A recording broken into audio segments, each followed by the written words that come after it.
So one of the tricks I've learned over the years is you go through, you kick the straw all the way over, because if it's missing a cut, you can see it right here.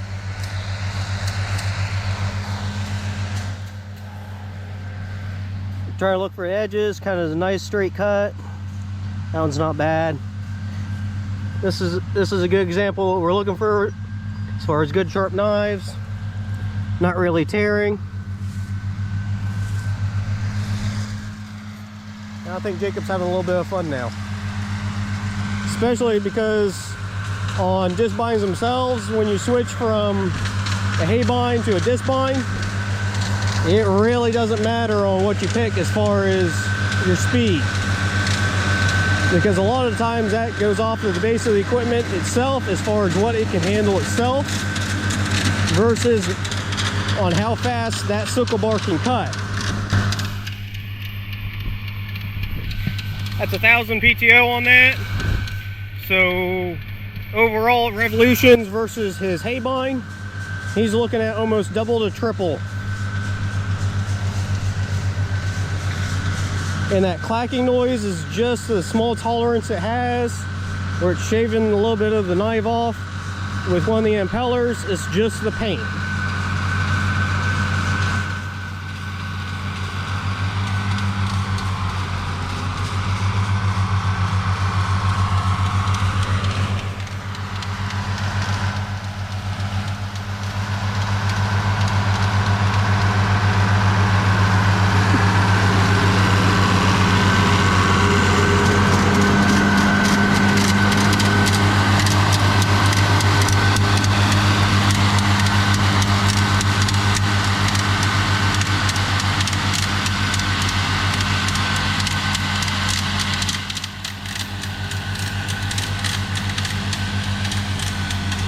So I'm going to talk about 40-20 gears because that's what I know.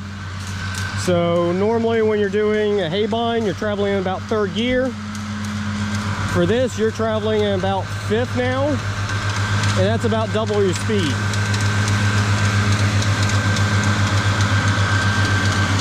So he's going about twice as fast versus what he'll be using for his hay mower, or for his hay bind.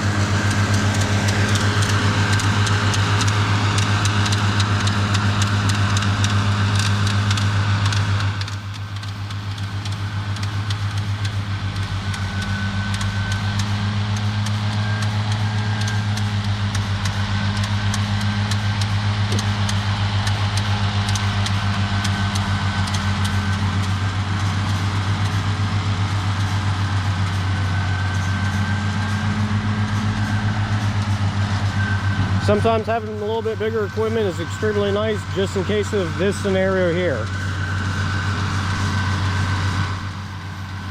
We need to add a little bit of front weight back to the front, so it has a little bit easier time handling it when it's getting transported down the road. But otherwise, seems like the machine's handling it extremely well. It's got plenty of horsepower. Doesn't care if it's going uphill, downhill, or sideways. So as you can see there, it just needs a little bit of front weight for the traction as far as the steering. I know Jacob's enjoying this just a little bit.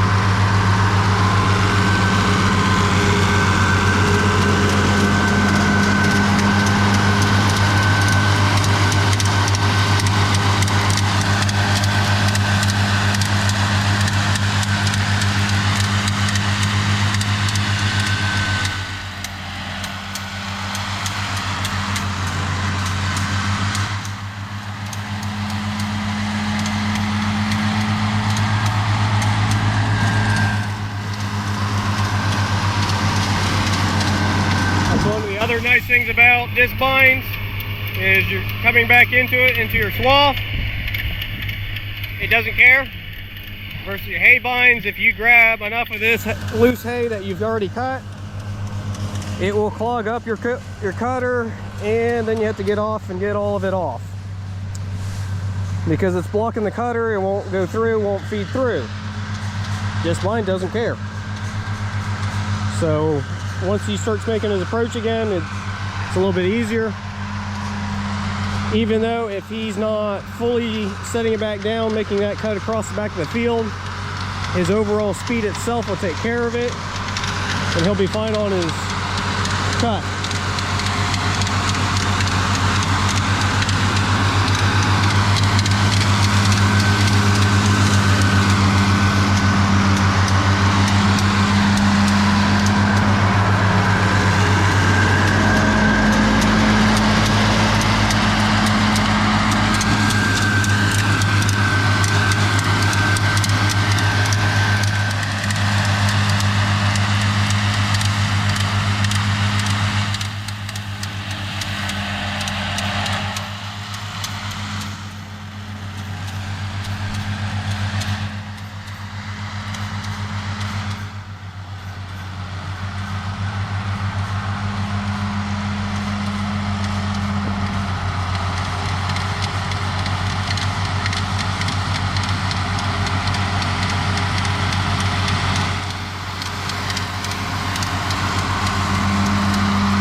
And overall, you guys watch the entire film section of this as far as how long it actually took to mow this bit of land. It would have took a lot longer with the hay bind. So with the disc bind, you save a huge amount of time just in your time itself as far as cutting. Now I think you're showing up and being a little wild there.